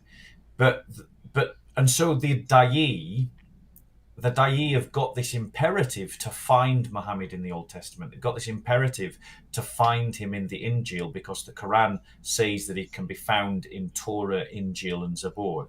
And that's the Psalms, by the way, for anyone that know what I'm talking about, the writings of David. Now, and so they come up with these examples, Song of Solomon, for instance, which is, for instance, there's always one good Muslim that will destroy it for everyone else in a moment of honesty. So the Muslim scholar who's in charge of Islam QA, Islam Ka, if you look at what he says about the Song of Solomon argument, he completely destroys it. He says that linguistically it's wrong, and the Song of Solomon argument is Muhammadim in the Hebrew is a reference to Muhammad. And he completely destroys it. He says that linguistically are wrong. It says that that it's a complete fabrication to use this argument. He's destroyed this argument that was popularized by Da'i, who were literally making stuff up because they have a reason to. Because if they can't find Muhammad in the Bible, then that means the Quran's another error in it, because the Quran says Muhammad is in the Bible. And what I find really interesting is what's the popular verse that shows Muhammad in the Bible has changed over time. It used to be John 16. Now it's, is it Isaiah 41 or 42? 42. Is their new 42? Isaiah 42 is the new favorite, but it used to be the Songs of Solomon. It used to be Deuteronomy 18:18 is still a kind of popular one. The Songs of Solomon is a popular one, but it's quickly dying out. The Gospel of John 16, is a dying argument. So they're changing their argument based upon the fact that they come out with this crap. Mm-hmm. Lots of ignorant Christians. Bob, are you saying that Muhammad is not the incarnated husband of Solomon's wife in that erotic love poem? I am saying, yes, that Muhammad is not... I'm basically saying that if you take that literally, Muhammad's gay, because it's a man talking about Muhammad, So he is lovely. Remember, it's like, but sorry, sorry. That's a look at the passage, the kind of eroticism that's in there. But the point is, it's a destroyed argument, and these these connections that they're making is to try and prove the Quran correct. That's where it's coming from. And since there's no evidence for it, they're forced to lie. But it puts us in a... Go on, David. Oh yeah, I was just going to say. Notice the parallels with the argument from perfect preservation. It's here's our proof. The Quran's been perfectly preserved, and that worked in an environment where no one knew anything about the history of the Quran. Then people start learning about the history of the Quran and bringing the reality to the attention of the Muslim population. Then the it's not the scholars who decide, hey, we're going to tell people the truth. It's the people who are confronted with actual facts and then running back to their scholars and said, wait, you said perfect preservation, but Hatun's got 37 different Qurans over there, and they're all saying different, they're saying different things, and she's showing us the Arabic. So what's going on here? That's just dialects, different dialects. And Hatun, they're just different dialects. And then, oh, wait a minute. No, these are actually different meanings of different words. That's not gonna work. So they go back to their scholars and, oh yes, because they're the different kirat, and yes, they're complementing each other. They're constantly changing their story to defend something that they made up in the first place.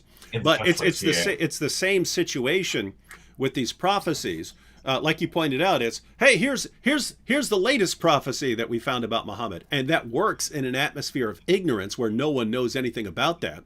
And then as soon as you actually, hey, well, let's read the passage. No, we don't want to go to that one anymore. We've got this new one. Ha ha. And that works in an atmosphere of ignorance until people start refuting it. And then, oh no, that's not our prophecy anymore. Now we're going to this other one. And it's every single argument they use. It's like, let's find an argument where no one knows anything about what we're talking about, so they can't refute the lie. And let's spread our religion as fast as we can using that lie that no one can expose because they don't know what we're talking about.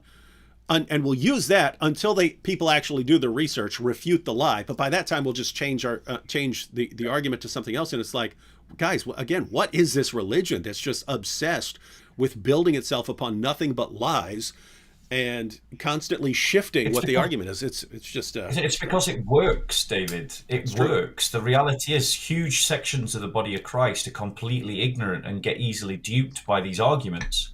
And the thing that's important with it, especially within the Da'i, is winning. They don't care about truth. They don't care about being sincere. What they care about is winning. And they found a tactic that works, and it is basically playing on the ignorance of the church. And that's our fault, really. And now it's finally catching up with them after relying on this method for 14 centuries. Now we get down to the age where the internet allows us to spread refutations very, very quickly, and it's catching up with them. And so what are you getting? You get an avalanche. Definitely. Chris, we're going to have a whole list of things that they've said. We're going to end up having an entire catalogue of lies that have been told by very popular, very well-known sheikhs, da'is, imams, and we just get to say, right, 1 decade ago, this was said. The decade before, this was said. And you can just trace it back. It seems like it's a religion that's running away from itself. It's trying desperately to. It knows it's coming. It knows its own destruction is coming, but it doesn't want to face reality yet. And it's kind of like if our religion can't be true, if we have to propagate lies in order to maintain this, well, we're going to destroy you in the process of doing it. We're going to have our little debates. We're going to use our tactics that are not geared towards truth, but just geared towards duping you. Like Bob said, but as much as we possibly can, so you think that we're telling the truth, and then we worry about the consequences decades later. I don't think it's a matter of decades now. I think it's a matter of years. I think they're at a point now. I don't think they're even. I don't think they're that conscious of it. I don't think they're thinking to themselves, "Oh, we'll kick the consequences down later." I think that they're focused on just winning. And actually, like you said, we're going to end up creating this catalogue of here's what you said in the 70s, here's what you said in the 80s, here's what you said in the 90s, here's what you said in the early 2000s, and look, what you're saying in the 2000s contradicts what you said in the 1970s. What you say in 2020 contradicts what you said in the year 2000. It's the collapse of Da'i polemic and Da'i apologetic. By the way, Chris, I don't know if you're interested in writing, but 101 lies told by Dawagandists would be a good one. And here's the exact quote of what they said, and here's the refutation. And even lots of times it could even be, here's a quote from Yasser Qadi saying perfect preservation down to the letter from the time of Uthman. Here's Yasser Qadi admitting that it's a lie during the same time to students of knowledge. Here's him being confronted with the inconsistency, and here's him lying to get out of it. I'd have to figure out how to make sure it's just 101 and no more. But you can make it 1,000,001, but that's going to be a long book. That sounds like a fun idea. All right, we want to do one more quick round. Okay, how do you want to do it? We'll keep going. What do you got? What do you got, Bob? Okay, so my final reason why Islam is clearly false is the complete and abject failure of Muhammad. Muhammad apparently, if you believe the Quran, established a perfect religion that gave perfect guidance to all people at all times in all places, and he established apparently this perfect political, economic, social and cultural system. And yet immediately upon his death, the whole thing fell to pieces. So you ended up with this giant civil war between Muslims that didn't get the memo that zakat continues after Muhammad's death. They just thought it was like a personal offering that they were giving to Muhammad. Then you get this split because Muhammad didn't bother to really make it clear about how he was supposed to be succeeded. And so you get a split between the Shia and the Sunni and a number of other groups that emerged at the same time about who should be in charge. These groups continue to fight, sadly, and to kill one another even today and persecute one another. You get the fact that Islam needs to be, despite it being perfect, it needs to be continuously improved.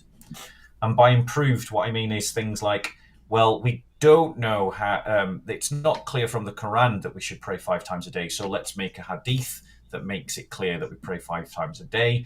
We haven't got any instruction what is the formula of the Shahada, so let's make a hadith that gives us the formula of the Shahada to say. And we don't know how to do our wudu from the Quran, so let's make a hadith that tells us what how to do our washing and ablutions. And then it goes on that we then need to have this scholarly class that are never clearly identified in the Quran about how you identify which scholars to follow, who then make legal opinions upon these hadiths and upon the Quran. And these legal opinions themselves consistently change over 1400 years. So early Islamic scholars, the very earliest, were against the idea of killing prisoners of war. Later medieval Islamic scholars were in favor of, much more tolerable about killing prisoners of war. Later Muslim scholars are much more tolerable of the idea of women divorcing men, but the earliest ones were more against it. You get these constant opinions. And so what we see is Sharia law is not a legal system. Sharia law is a consensus of opinions. And those opinions shift and change over time. Islamic doctrine about Allah continuously evolves and improves. Islamic doctrine about the Quran evolves and improves. Islamic doctrines about the Hadith evolves and improves. Sunnis and Shia have different Hadiths, and all of this need for improvement, all of this adjustment, comes from the fact that Muhammad didn't establish a perfect system, and that's why it failed immediately after he died. He was just a 7th century warlord with a few quasi-religious ideas and a few religious legal opinions that suited himself, when he needed them. By contrast, the church that was founded by Jesus Christ still exists today, unconquered and unconquerable. Amen. So that's my quick reason. All right, Daniel, did you run out now? No. No? Okay. But I will try to be fast as we are getting close to the 2-hour mark. So I'm just going to go to Jesus. There is just something about Jesus. It doesn't matter if it's if the true Christ that we read about in the Gospel and the earliest, and is same with the most of the Apocrypha and later sources. There's just something about Jesus. And that's the same in Islam. And I'm just gonna say that, well, Jesus is virgin born. Muhammad is not virgin born. Jesus is sinless. Muhammad is not sinless. Jesus is called the Messiah. Muhammad is not called Messiah. Jesus did miracles. Muhammad did not do miracles. And Jesus is called Word of God, and Muhammad is not called Word of God. And I'm talking about the Quran here. Jesus is called these things in the Quran. And I also have made videos on this. I have references available there on those videos and articles. But I can also go to very fast to the divine names that Jesus has in the Quran. Like Jesus is called first and last. He's called light. He's called king. He's called truth. He's called creator, or he is this, and he's forgiver. And is like, for example, in forgiver in Surah 20:82, Jesus is the forgiver, and in Surah 22:69, he's judge. Same as in the Bible, Jesus is the Holy One. Surah 59:23. I have many more of these available on my website and channel and videos, but yeah, it's just something about Jesus. And when I just see Muhammad and Jesus right next to each other, I can't be in doubt of who I think we can make a good case that Jesus is divine in the Quran, and Muhammad is not. And by the way, for people who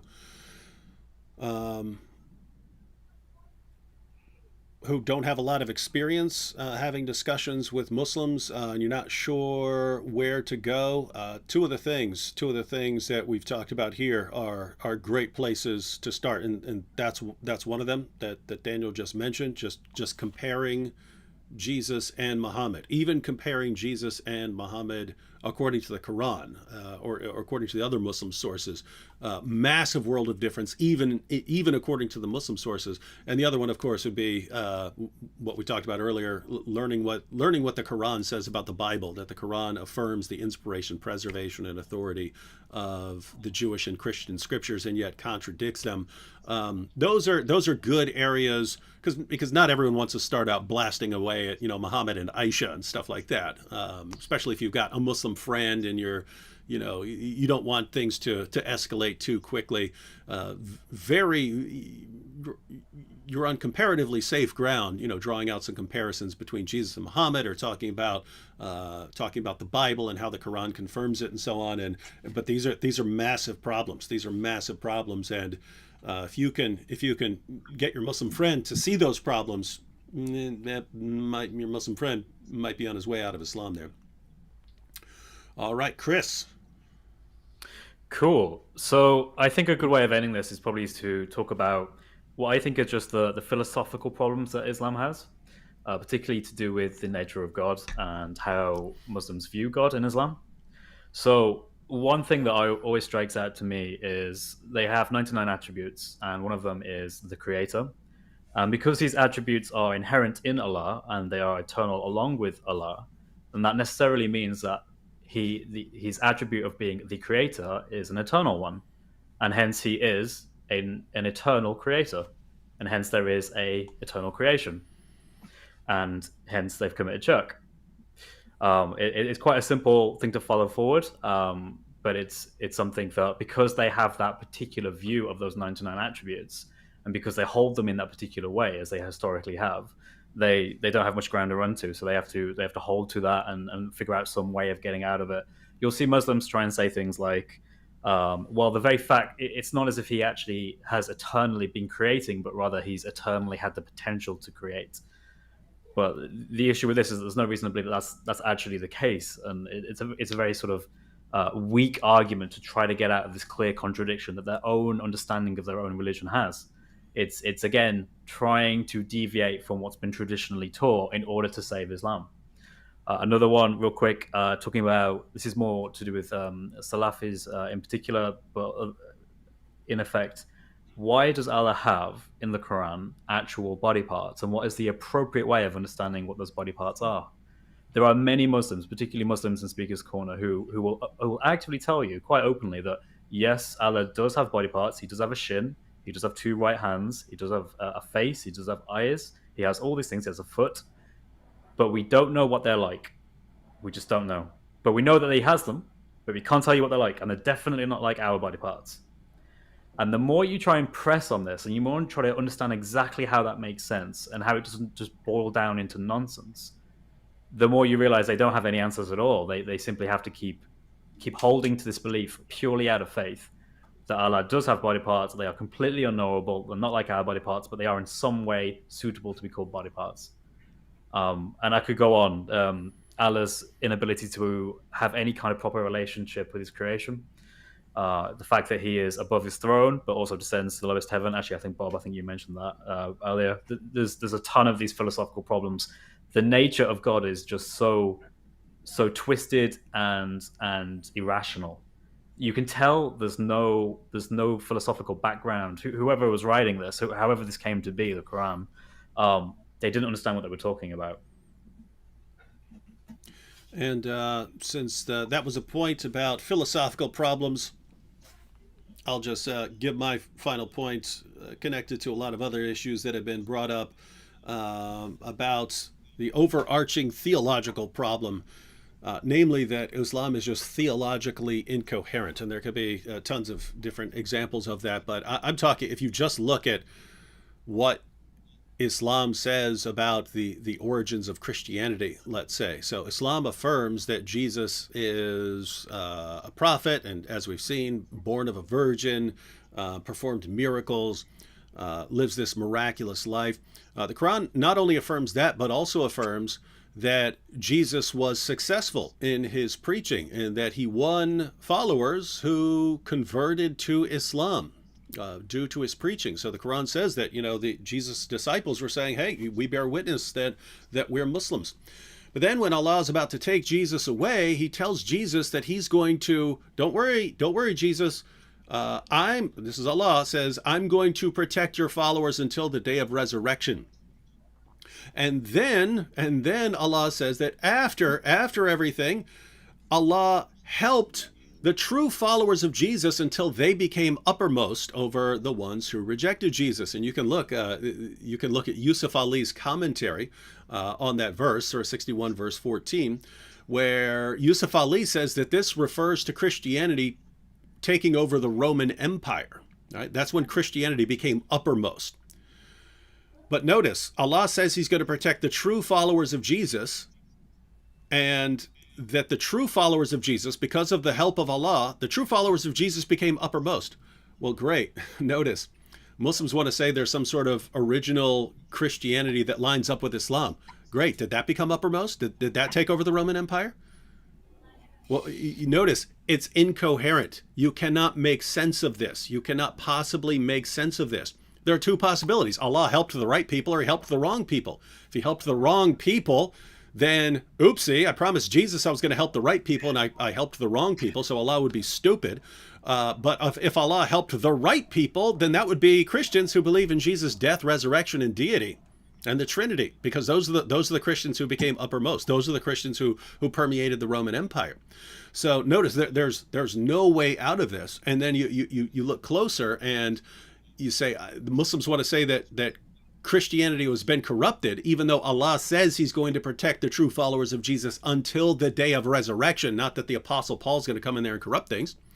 But Muslims want to blame someone. And, last generation it was, the Council of Nicaea. That's where it was all changed, until you got people who actually knew what happened at the Council of Nicaea, and that didn't work anymore. So now then it was, the Apostle Paul did it, when earlier generations of Muslims affirmed the authority of the Apostle Paul, affirmed him as someone sent by Jesus. But now they have to blame the Apostle Paul. But look at what they're doing now. So now Allah said he's going to protect Jesus' followers until the day of resurrection. But oopsie, the Apostle Paul came in and just stopped Allah from doing what he said he was going to do. And then what do you have there? But then you got this additional problem. If you're talking about corrupting the gospel, I open up the gospel and it says that Jesus died on the cross and rose from the dead. Did Paul corrupt that? According to Islam, that's what Allah corrupted, right? Allah's the one who tricked people into believing that Jesus died on the cross, and therefore later appearances convinced them that he rose from the dead. It's Allah who convinced them of that. Don't blame the Apostle Paul. It's Allah. Allah corrupted Christianity according to Islam. He is the one who convinced people that Jesus died on the cross, which is what started Christianity. And that would be, if you follow this narrative, that would be what convinces Jesus' followers to go back to their thinking on the Old Testament and conclude that Jesus is divine. Allah started all of that. But wait a minute. Now you've got the guy who promises Jesus that he's going to protect his true followers until the day of resurrection, and then says that he did it, but the ones he helped and preserved and made uppermost are Christians who believe in Jesus' death, resurrection, and deity, when Allah is ultimately the one who corrupted Jesus' message and produced these doctrines. There's no way to make sense of this, guys. It is absolutely incoherent. And you know what it really, really looks like, to our Muslim friends who are watching, what it really, really looks like is we're told that false prophets and false teachers are coming, and that they're coming to corrupt the gospel. And we look at the gospel according to the apostles as they go out and preach in the book of Acts, and it seems to have a lot to do with Jesus' death, resurrection, and deity. And we're told false prophets are going to come, and Muhammad comes along. Hey guys, we agree with you on Jesus being born of a virgin and performing miracles, and he's the Messiah, and he's sinless. We agree with you on all that. Just these three little things that we gotta get rid of. He didn't die on the cross. He didn't rise from the dead. And he's not Lord. So let's just get past that. And so the Christian response should be that you are the most obvious false prophet who's ever walked the planet. You come with complete theological nonsense. You turn God into a deceiver in order to attack the gospel. There's no way this is from God. 0% chance. So our Muslim friends out there, you need to get out of this religion. All right. Any final thought? Go around. Bob, any final words here? Yeah, my final words would be this. It would be to any sincere Muslims, because we know there are sincere Muslims. We've been sort of bashing the da'i, and sometimes we use the term Muslim when in our minds we're all thinking about this group of Muslims called the da'i, who are responsible for this bag of lies that they just constantly pour out on you and everyone else, and then you're encouraged not to question them. But I would want to encourage every sincere Muslim who watches this, because we know you exist. Like I say, this week I spoke with 3 Muslims who've all become Christians, to pick up a Bible and to go and find a knowledgeable Christian to talk to, not just the next Christian that you meet, but go and find a knowledgeable Christian to go and talk to and ask them your sincere questions about what the Bible teaches. Go and actually learn about who Jesus really was in history. Go and learn who Jesus was in terms of his Jewishness and the Jewishness of the Second Temple that he walked in and walked around. And then ask yourself this question: what do you think about this Jesus? And if you, as I suspect you will, you'll consider him to be the most amazing human being that's ever lived, then I would ask you to consider the question whether you should follow him and become his student. That's my final thought. All right, Daniel. Yeah, I kind of want to echo Bob on that. The truth can handle it. So, I mean, in the Quran, Muslims are even encouraged to ask the people of the book. So try to since what we've been discussing for these 2 hours, their history is not in favor of Islam when it comes to this, and the evidences, the scriptural textual evidence, are not in favor of a corruption or this changing that Islam needs for this slogan. So just read the gospel and the Bible without these Islamic lenses, and pray about it. Reach out in prayer to Jesus, and again, we are not doing this thing because it makes us feel good. We want to take the words of Jesus seriously. We want to be with him for eternity because he's the maximal great being, and we also kind of want you guys to be there with us. So this is This is out of love, but it's not only about an order from Jesus. It's out of love. You guys are His image bearers, and again, truth can handle it. Bible's been under scrutiny for a long, long time. Now is the Quran starts to get under scrutiny, the same Western standard that the Bible has been under for a long, long time. The Bible can take it, so now let's see how the Quran can take it. It's internet information, translations, is all available now. So let's put the same test to the Quran. Chris, final thoughts. So to any sincere Muslim who's watching this, the questions I think I would love for you to ask yourselves and really wrestle with is, why is it that Allah allowed for the Christians to be deceived for so long? For 600 years, Allah deceived everyone who thought they saw Jesus die on the cross, putting on what was in effect a magic trick to convince them of something that was totally different than what they saw. They were completely confused by exactly who it was who they thought they saw on that cross. Why is it that Allah doesn't love me as an unbeliever of Islam? Why is it that I can conceive of a greater being, a being that loves all human beings, who desires all of them to come to Him? Why is it that your da'is, your imams, I mean, we've said it before, they've constantly lied to you, but at what point is that just going to be enough? Is that just going to be one lie too many?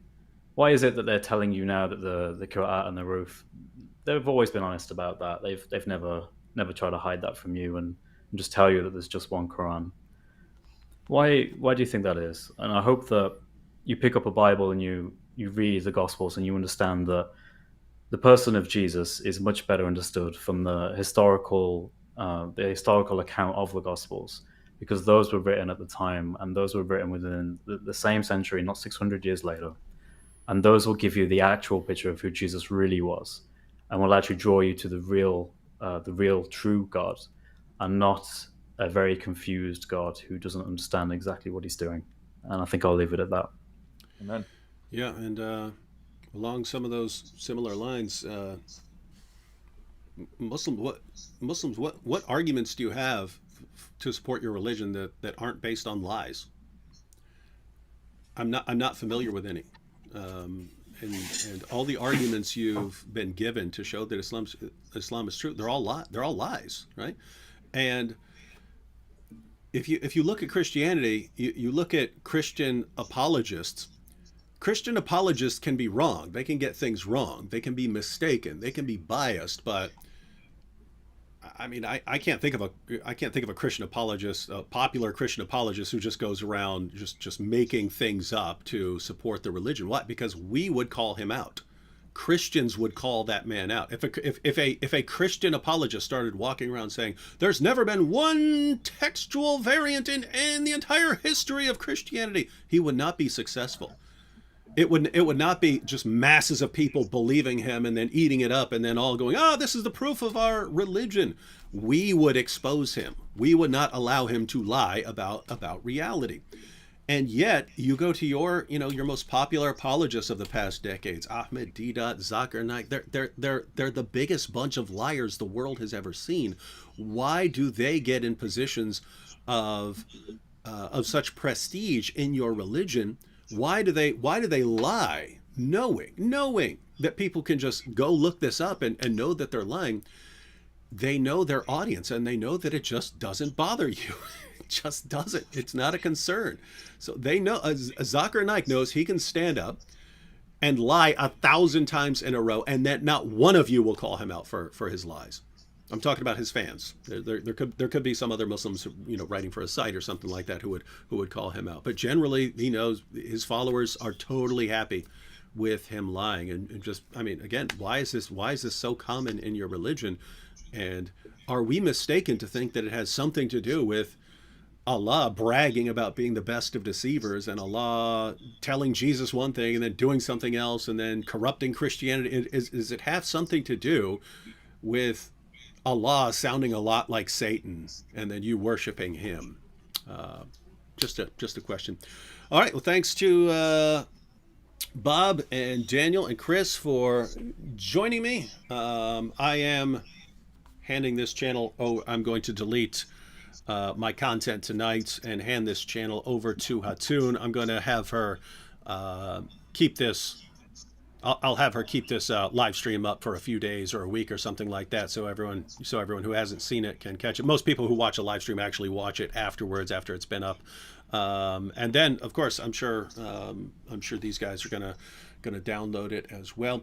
But guys, in the description box, you have links to their channels. These are guys who are on the front lines dealing with these issues, so check out their channels, check out their videos. And I was about to say, oh, no, I will. I was about to say, catch you next time. Yeah, there will be, yeah, I was thinking there is no next time, but no, I have one more live stream tonight. So catch you all then.